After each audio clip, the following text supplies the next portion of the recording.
cette parole ici sur One TV, en train d'écouter Dieu vous parler, sachez que vous ne pouvez pas vous habituer au Créateur.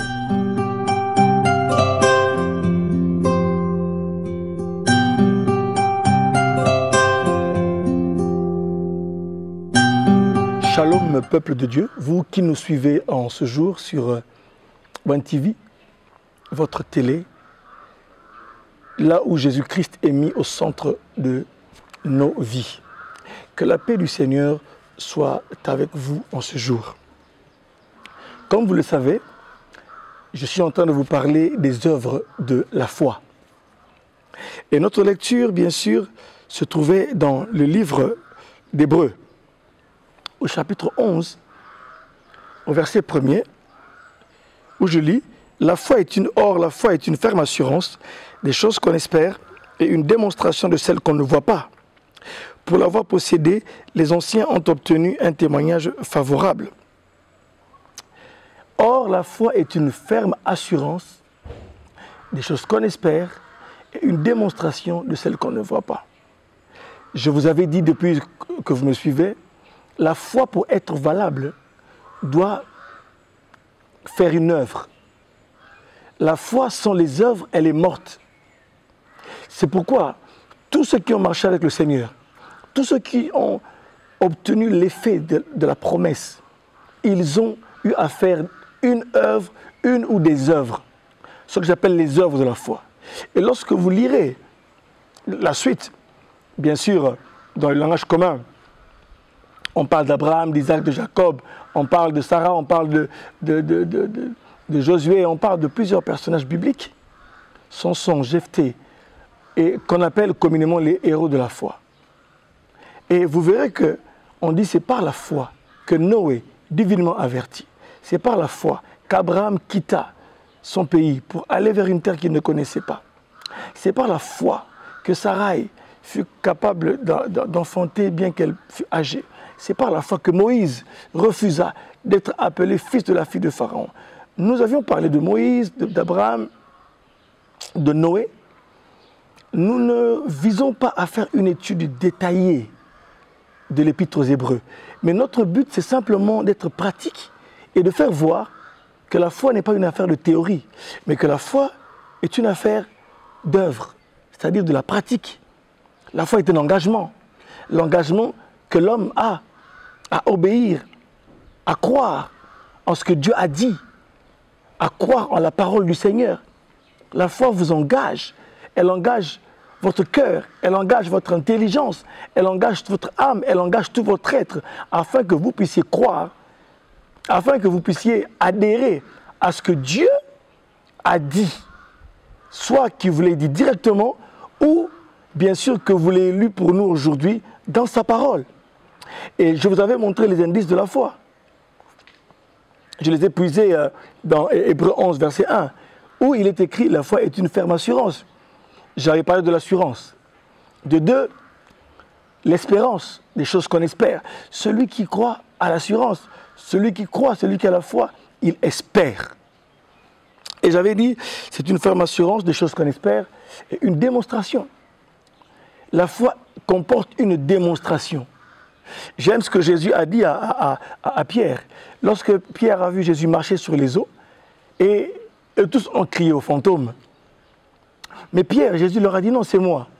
Mais lorsque Pierre a entendu que Jésus leur dit c'est moi, il a dit à Jésus, si c'est toi, ordonne que je vienne. Et lorsque Jésus lui a dit viens, l'apôtre Pierre a cru que comme Jésus lui a dit viens, de lui-même il ne pouvait pas marcher sur l'eau. Mais comme Jésus lui a dit viens, il a cru qu'il a placé sa foi, il a engagé son être entier à dire qu'il va marcher sur les eaux comme Jésus. Et c'est à cause de la parole qui est sortie de la bouche de Jésus. Viens. Et là, l'apôtre Pierre a mis sa foi en cette parole et a quitté la barque. Et lui aussi a commencé à marcher sur l'eau. C'est pour dire, bien-aimé, la foi comporte un moment où il faut la démontrer. Non seulement il faut croire intellectuellement, mais il faut la démontrer en agissant. La quatrième chose, c'était la notion de l'invisible. On dit que c'est une démonstration des choses qu'on ne voit pas. On ne voit pas, mais on sait que cela va arriver. On croit, c'est pourquoi ça s'appelle la foi. La foi n'est pas du domaine du sensible, c'est-à-dire que d'abord il faut toucher. Non, la foi, c'est du domaine de l'invisible. Parce que lorsque nous parlons de l'invisible, l'homme de foi ou la femme de foi doit avoir la notion de l'invisible. Le Dieu que nous ne voyons pas, le Dieu que nous servons, celui qui déclare sa parole, lorsqu'il vous dit un mot, lorsqu'il dit quelque chose, vous ne le voyez pas, mais vous croyez. Vous savez, mes frères, nous ne voyons pas le vent, mais nous le sentons. Nous savons que le vent existe. Mais, je vous avais dit la fois passée, notez bien que la foi s'accroche à l'invisible et elle est orientée vers le futur. La foi, ce n'est pas pour le passé. On ne croit pas pour le passé. On ne croit pas pour le présent, parce que le présent, c'est ce que je suis en train de faire maintenant. Mais on croit pour le futur. C'est une démonstration, c'est une assurance, une ferme assurance des choses qu'on espère. Une démonstration de celles qu'on ne voit pas. C'est pourquoi la Bible déclare ceci dans Hébreux 11:3. C'est par la foi, au verset 3 on dit, c'est par la foi que nous comprenons que le monde a été fait par la parole de Dieu.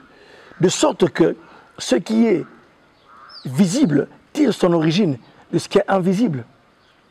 Ce que nous sommes, ce que nous voyons, la création tout entière, le monde végétal, le monde marin, le monde animal, la faune et la flore, le monde astral, les astres que nous voyons ont leur origine dans l'invisible, en Dieu.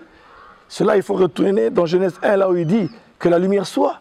Mais avant que la lumière soit, elle était où? Elle était en Dieu. C'est pourquoi tout ce que vous êtes, j'aimerais dire à quelqu'un aujourd'hui qui me suit, ce que vous recherchez, ce que vous êtes, ce que vous serez, est en Dieu déjà. Mais sauf que vous ne le voyez pas encore. C'est pourquoi nous avons intérêt à croire en celui qui nous a créés, car il a en lui ce que nous recherchons, ce que nous serons demain, mais que nous n'avons pas encore vu. Alléluia. Aujourd'hui, mes frères, j'aimerais vous parler juste de Hébreux 11, versets 20 à 21. Vous parlez de deux personnages. De manière brève, lisons avec vous Hébreux 11, versets 20 à 21. Qu'est-il dit? On dit, l'écrivain dit, c'est par la foi qu'Isaac bénit Jacob et Ésaü en vue des choses à venir. C'est par la foi qu'Isaac bénit Jacob et Ésaü en vue des choses à venir. Verset 21. C'est par la foi que Jacob, mourant, c'est par la foi que Jacob, mourant, bénit chacun des fils de Joseph et qu'il adora appuyé sur l'extrémité de son bâton. On dit ici que, on parle de deux personnes, deux patriarches. Isaac, qui bénit Jacob et Ésaü, et Jacob à son tour aussi, qui va bénir Joseph et les fils de Joseph. Mais quelle est l'œuvre? C'est dans chaque épisode, nous devons savoir quelle est l'œuvre qui a été produite. Ici, l'œuvre qui a été produite, c'est la bénédiction. Bénir. Mais écoutez ce qu'on dit ici d'Isaac. On dit Isaac bénit Jacob et Ésaü en vue des choses à venir. Rappelez-vous de ce que je vous ai dit. La foi s'accroche à l'invisible et est orientée vers le futur. Ici, j'en appelle à la responsabilité de ceux qui ont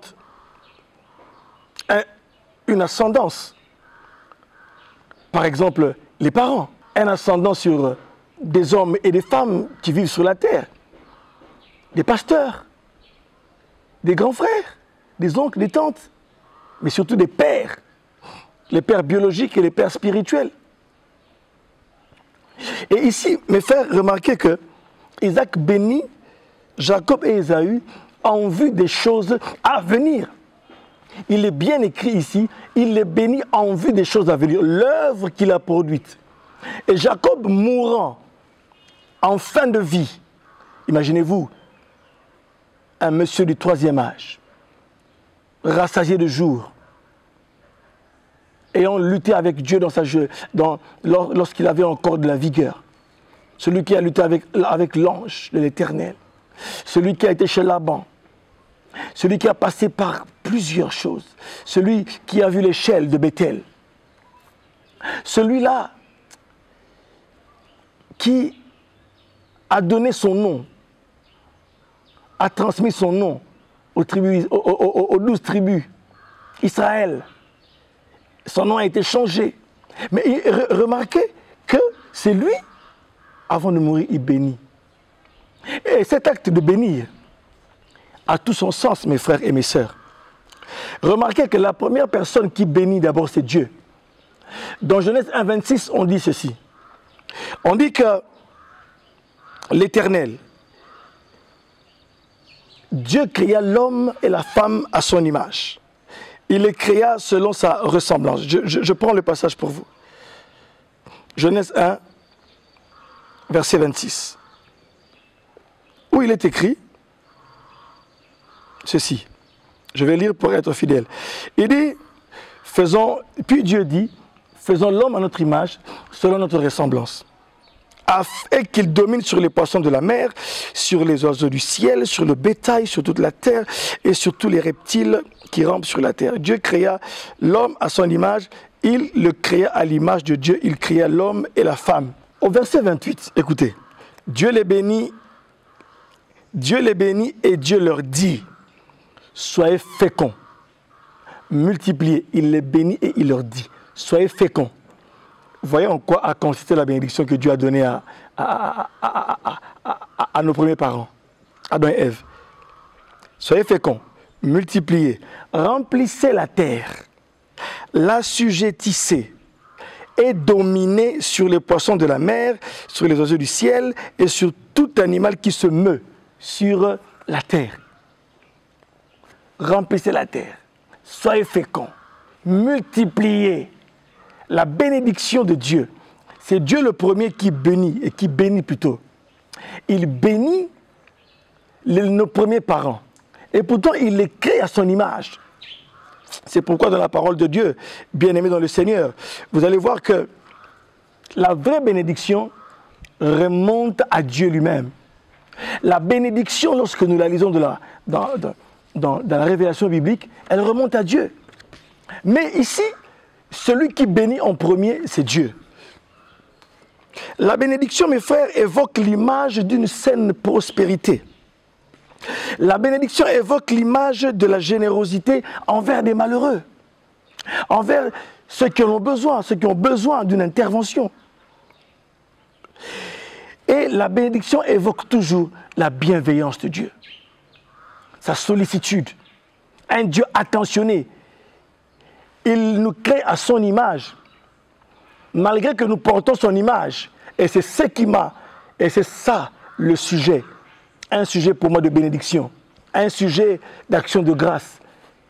Il les crée à son image. L'homme, Adam et Ève portent son image, mais il les bénit. C'est comme si il rajoutait. Mais quand il les bénit, il ne les bénit pas. Il les bénit parce qu'ils doivent accomplir en son nom un mandat. Ils doivent dominer ce que on appelle en langage missiologique, en théologie, c'est le mandat culturel.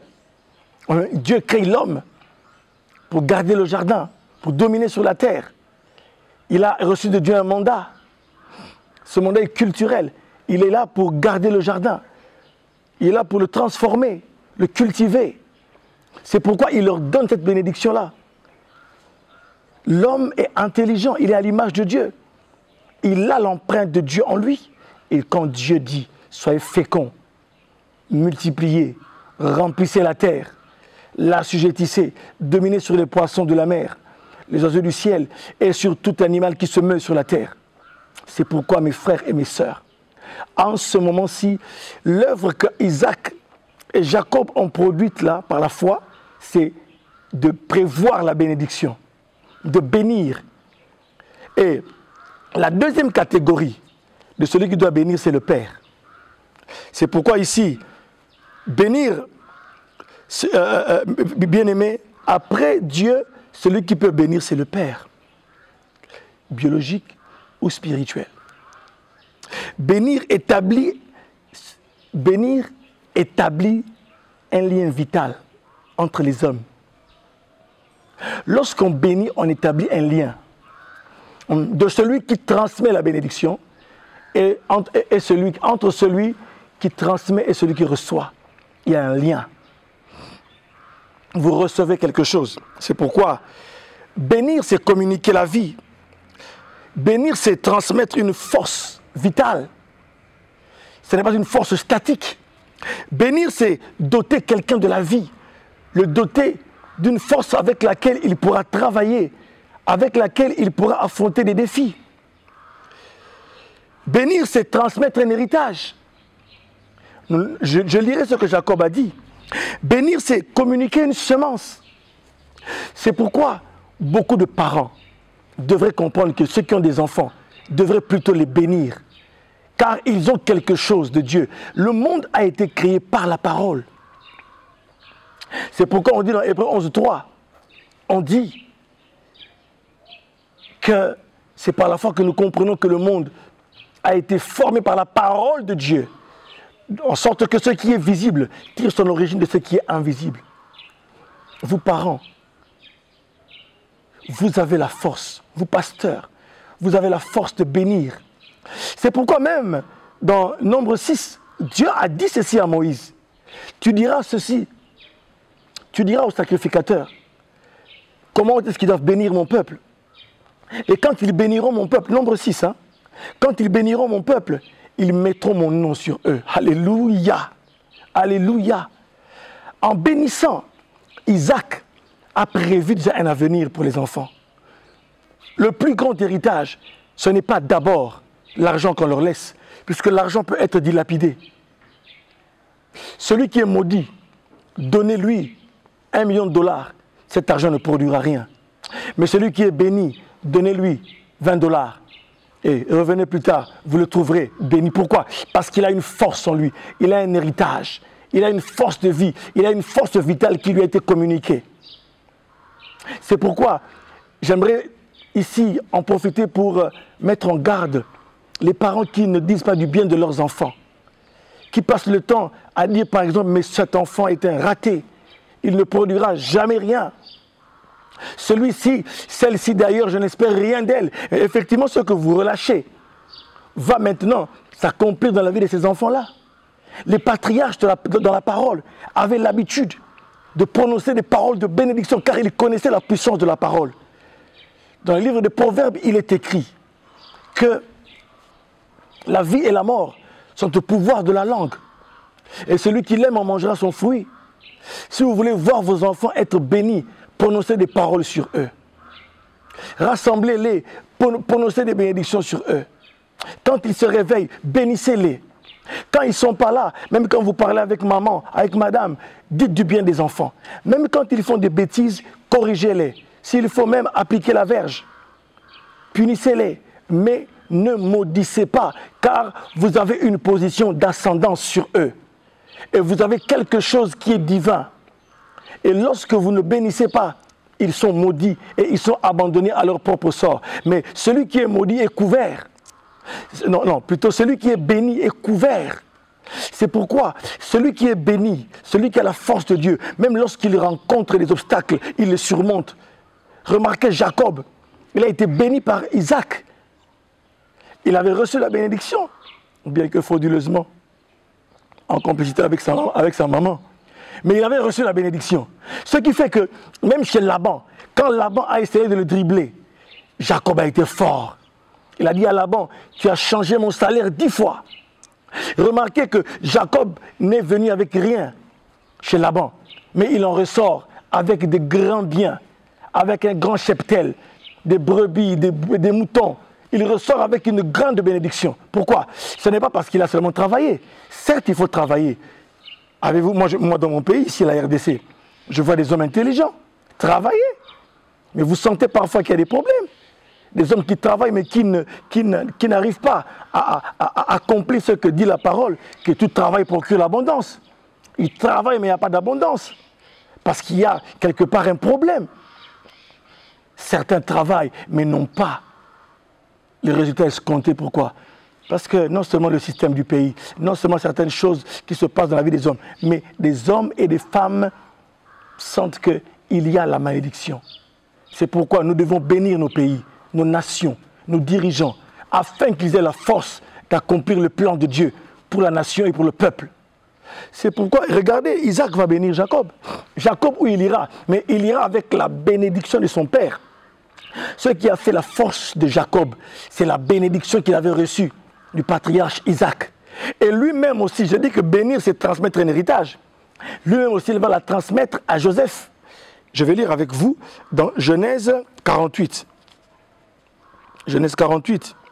Vous allez voir ce qui s'est passé. Genèse 48, verset 3. Jacob dit à Joseph, le Dieu Tout-Puissant m'est apparu à Luz, dans le pays de Canaan, et il m'a béni. Alléluia. Dieu m'a béni. Hein? J'avais dit, celui qui bénit d'abord, c'est Dieu, et après, ce sont les pères. Il m'a dit, je te rendrai fécond, je te multiplierai et je ferai de toi une multitude de peuples. Je donnerai ce pays à ta postérité après toi, pour qu'elle le possède toujours. Il y a ici une lignée. Il y a ici un cordon ombilical qui ne doit pas être rompu. La même bénédiction que reçoit Jacob de Dieu, c'est ce que Dieu a dit à Abraham.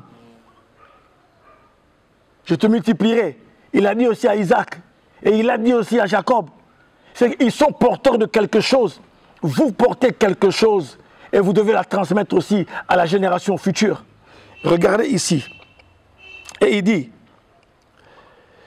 verset 5, « Maintenant les deux fils qui te sont nés au pays d'Égypte, avant mon arrivée vers toi en Égypte, seront à moi. Ephraïm et Manassé seront à moi comme Ruben et Siméon. » Écoutez mes frères et mes sœurs. Lorsque Dieu accorde à quelqu'un la bénédiction, ce n'est pas pour qu'il meure avec, c'est pour qu'il la transmette. Nous sommes dans une logique, remarquez que ces gens de la culture orientale ici, hein? Remarquez que ces gens, ils ont une culture de bénir. Cette culture vient de Dieu. Cette habitude vient de Dieu. Dieu bénit et eux aussi bénissent. Ils se transmettent la bénédiction à travers des paroles, à travers l'alliance. Alléluia. Mais les enfants que tu as engendrés après eux seront à toi et ils seront appelés du nom de leur père. Remarquez ici, j'aimerais sauter jusqu'au verset 15. Verset 15. Verset 15. Israël, c'est Jacob. Israël étendit sa main droite et il la posa sur la tête d'Ephraïm, qui était le plus jeune, et il posa sa main gauche sur la tête de Manassé. Ce fut avec intention qu'il posa ses mains ainsi, car Manassé était le premier-né. Il bénit Joseph et dit que le Dieu en présence duquel ont marché mes pères, alléluia, mes pères Abraham et Isaac, que le Dieu qui m'a conduit depuis que j'existe jusqu'à ce jour, que l'ange qui m'a délivré de tout mal bénisse ses enfants et qu'il soit appelé de mon nom et du nom de mes pères Abraham et Isaac et qu'il multiplie en abondance au milieu du pays. Alléluia. Ça c'est un père qui connaît son rôle. Le père n'est pas là seulement pour nourrir les enfants, mais le père est aussi là pour bénir, communiquer. Il bénit en vue des choses à venir. Vous hommes de foi, pères, pasteurs, parents, apprenez à bénir, à faire des œuvres en vue de choses à venir. Jacob le fait en mourant, mais il a encore quelque chose qui peut relâcher. L'homme de foi, même Jésus en mourant, a libéré des paroles. Nous avons quelque chose à communiquer à ce monde. Apprenez à bénir vos enfants, les générations futures. Apprenez à bénir vos fidèles. Apprenez à les bénir et à mettre le nom de Dieu sur eux. Et quand ils marcheront de victoire en victoire. Que Dieu vous bénisse.